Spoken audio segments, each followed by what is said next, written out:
अयोध्या में श्री राम के भव्य मंदिर निर्माण के लिए 5 अगस्त को होने वाले शिलान्यास कार्यक्रम को लेकर पूरा देश उत्साहित है।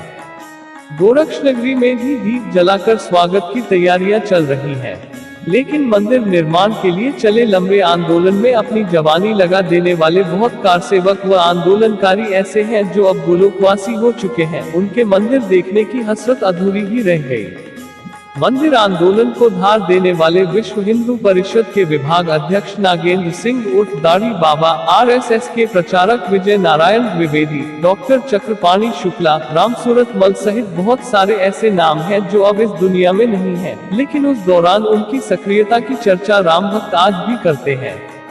ब्रह्मलीन महंत अवेद्यनाथ के निर्देशन में वे सभी गांव-गांव अभियान चलाकर जनमत एकत्र किया। उस दौरान श्री राम मंदिर आंदोलन के कर्ता-धर्ता में प्रमुख भूमिका निभाने वाले विहिप जिला संगठन मंत्री ब्रिजेश त्रिपाठी, विभाग संगठन मंत्री संजय श्रीवास्तव, किराना व्यवसायी जगदीश गुप्ता ने कुछ ऐसे ही राम भक्तों की स्मृतियां साझा की हैं जो अब इस दुनिया में नहीं है। राम भक्तों का निःशुल्क इलाज करते थे डॉक्टर चक्रपाणी।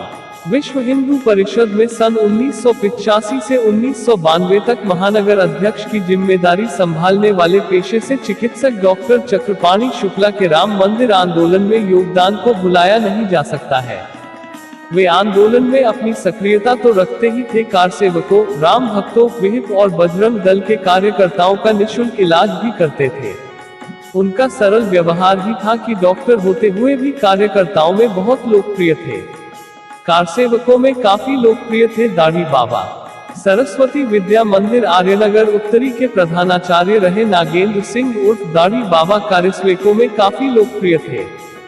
सन 1991 से 1997 तक विश्व हिंदू परिषद गोरखपुर विभाग के अध्यक्ष का दायित्व संभाला।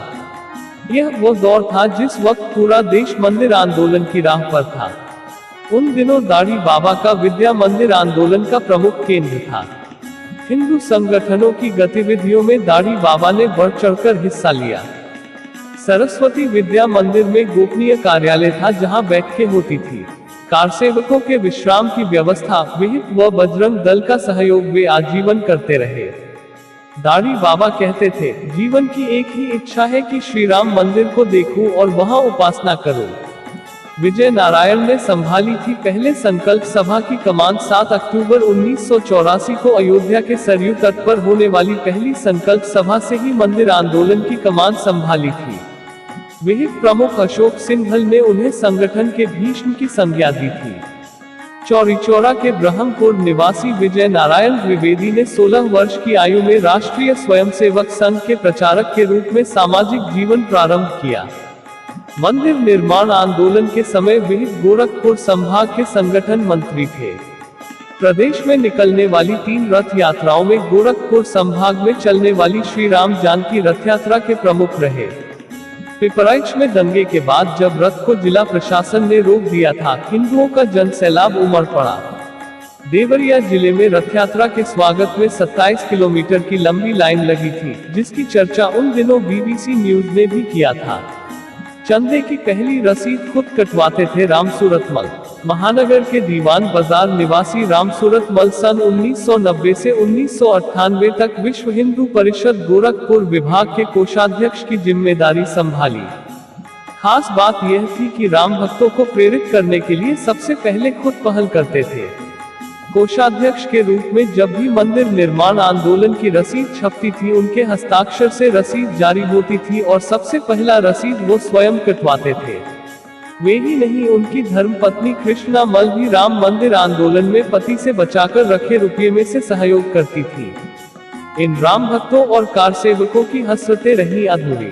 विसरा गोला बाजार निवासी हरिहर चंद्र कौड़ीराम के नरसिंह राय, नवापार कोठी जटेपुर निवासी प्रांत संयोजिका दुर्गा वाहिनी मानवी सिंह, बढ़लगंज के रमाशंकर जायसवाल, विभाग धर्माचार्य संपर्क प्रमुख राजकुमार सिंह उर्फ नारायण स्वामी, गगहा के गोधन सिंह, रघुराज सिंह, तेज प्रताप सिंह, रमाकांत मिश्र, राजमंगल सर्राफ, गोरखपुर विश्वविद्यालय के प्रो गोपीनाथ तिवारी, हरिद्वार पांड्या, खजनी के रामबहाल तिवारी, रामदास ब्रह्मचारी, यह सब महान व्यक्तित्व की योगदान महत्वपूर्ण था।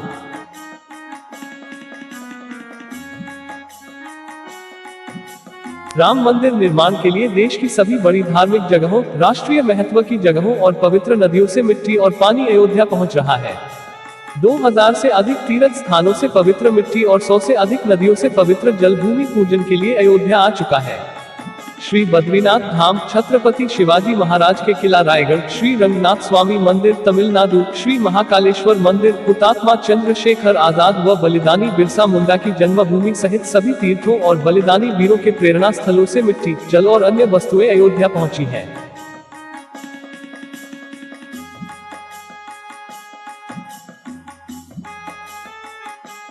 राम जन्मभूमि पर कार्यक्रम की शुरुआत सुबह 8 से हो जाएगी। भूमि पूजन का समय दोपहर 12:30 बजे रखा गया है। कार्यक्रम दोपहर बाद 2 बजे तक चलेगा। पीएम मोदी सबसे पहले हनुमानगढ़ी मंदिर में दर्शन पूजन करेंगे। उसके बाद वह श्री राम जन्मभूमि पर रामलला की पूजा करेंगे। उसके बाद मंदिर निर्माण के लिए भूमि पूजन और अन्य कार्यक्रम होंगे। पीएम मोदी परिसर में पारिजात का पेड़ भी लगाएंगे। राम मंदिर भूमि पूजन के लिए प्रधानमंत्री नरेंद्र मोदी के साथ 4 अन्य लोग रहेंगे। ये लोग आरएसएस प्रमुख मोहन भागवत, उत्तर प्रदेश की राज्यपाल आनंदीबेन पटेल, मुख्यमंत्री योगी आदित्यनाथ और महंत नृत्य गोपाल दास हैं। भूमि पूजन में अशोक सिंघल के परिवार से महेश भागचंदका और पवन सिंघल मुख्य यजमान होंगे। भूमि पूजन के लिए अन्य मेहमानों में गृह मंत्री अमित शाह, रक्षा मंत्री राजनाथ सिंह, पूर्व BJP president Lal Krishna Advani, BJP नेता उमा भारती और मुरली मनोहर जोशी के नाम शामिल हैं।